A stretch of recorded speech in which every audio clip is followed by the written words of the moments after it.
जय हिंद साथियों, मैं हूं कुमार वीरेंद्र और आप देख रहे हैं इंडियन व्यू। साथियों, आज हम बात करने वाले हैं चीन को लेकर भारत ने जो 3 बड़ी गलतियां की हैं। इस वीडियो में हम किसी भी पार्टी को ना तो सपोर्ट करने वाले हैं और ना ही किसी पार्टी का विरोध। आपको बताएंगे कि ये जो 3 गलतियां हुई हैं इसमें समानता है।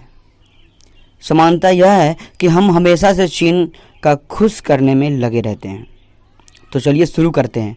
हमारी पहली गलती थी तिब्बत पर चुप रहना।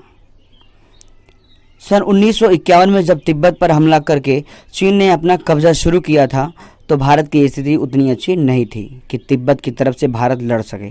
जैसा कि हम बांग्लादेश के लिए पाकिस्तान से लड़े थे, लेकिन उतने समय हम तिब्बत को कुछ हथियार उपलब्ध करा सकते थे।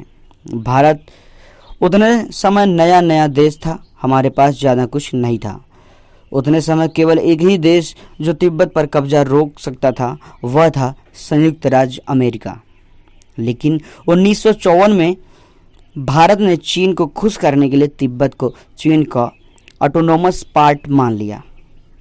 भारत ने यह सोचा कि यदि हम तिब्बत को चीन का हिस्सा मान लेते हैं तो चीन हमारे ऊपर कोई अग्रेशन नहीं करेगा।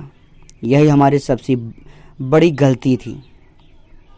1962 में ही चीन ने हमला करके इस आशा को पानी फेर दिया। जब चीन ने भारत पर हमला किया तो तत्कालीन प्रधानमंत्री जवाहरलाल नेहरू भारत में नहीं थे। वे आनन फानन में भारत पहुंचे। इस युद्ध पर एक प्रमुख किताब हिमालयन ब्लंडर जो कि ब्रिगेडियर जॉन डलवी द्वारा लिखी गई थी, उस किताब में भी यही जिक्र हुआ है कि तिब्बत चुप रहना हमारी बहुत बड़ी गलती थी। अब बात करते हैं दूसरी सबसे बड़ी गलती की। दूसरी सबसे बड़ी गलती थी 1962 के युद्ध से पहले भारत ने अमेरिका की सहायता को मना कर दिया। तत्कालीन राष्ट्रपति अमेरिका जॉन एफ कैनेडी ने कहा था कि यदि भारत यूरोप अमेरिका के साथ हो जाए तो हम उसे परमाणु बम देंगे, मगर प्रधानमंत्री जवाहरलाल नेहरू ने इस ऑफर को रिजेक्ट कर दिया। इस बात को भारत के तत्कालीन विदेश सचिव भी इस बात को स्वीकार कर चुके हैं। भारत उतने समय यह निर्णय नहीं ले पा रहा था कि हम वेस्ट की तरफ जाएं फिर गुटनिरपेक्ष रहें। भारत की सोच थी कि यदि हम अमेरिका के काफ़ी नज़दीक चले जाएं और उनसे सैन्य संबंध बना ले तो चीन उसे खतरा मान सकता है और हम पर हमला कर सकता है। यदि हम अमेरिका का ऑफर मान लेते तो शायद आज यह स्थिति न होती। अब बात करते हैं तीसरी सबसे बड़ी गलती। दोस्तों, अब हम बात करते हैं अटल बिहारी वाजपेयी के कार्यकाल की। 2003 में भारत ने पूरी तरह से यह मान लिया था कि तिब्बत ऑटोनोमस क्षेत्र का चीन का हिस्सा है। अब आप सोच रहे होंगे कि यदि हम तिब्बत को चीन का हिस्सा नहीं मानते तो क्या हो जाता। देखिए, अब सोचिए, चीन अरुणाचल प्रदेश पर भी अपना दावा करता है। क्या हम मान लें अरुणाचल प्रदेश चीन का है? चीन भले ही अरुणाचल प्रदेश पर कब्जा नहीं कर पाया, दावा हमेशा इसलिए करता है क्योंकि यदि कभी वर्ल्ड बैंक या किसी इंटरनेशनल ऑर्गेनाइजेशन से कोई फंडिंग आती है तो इसे विवादित बताकर उसे रोका जा सकता है। यदि हम तिब्बत को चीन का हिस्सा मानते हैं तो हम भी यही कर सकते थे। गलवान घाटी की घटना तक हम चीन का काफ़ी खुश करते रहे।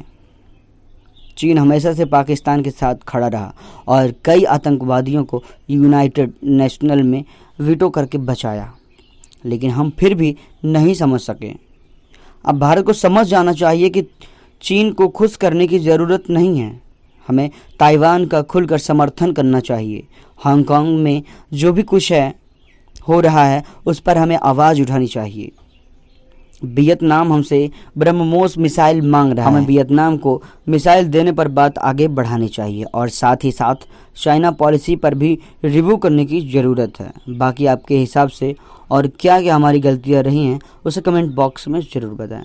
तो फ्रेंड्स, हमारी रिपोर्ट आपको कैसे लगी कमेंट बॉक्स में ज़रूर बताएं। और यदि आपने अभी तक हमारे चैनल को सब्सक्राइब नहीं किया है तो प्लीज़ चैनल को सब्सक्राइब कर लें ताकि आने वाली वीडियो आपको आसानी से मिलती रहे। मिलते हैं नेक्स्ट वीडियो में। जय हिंद, जय भारत।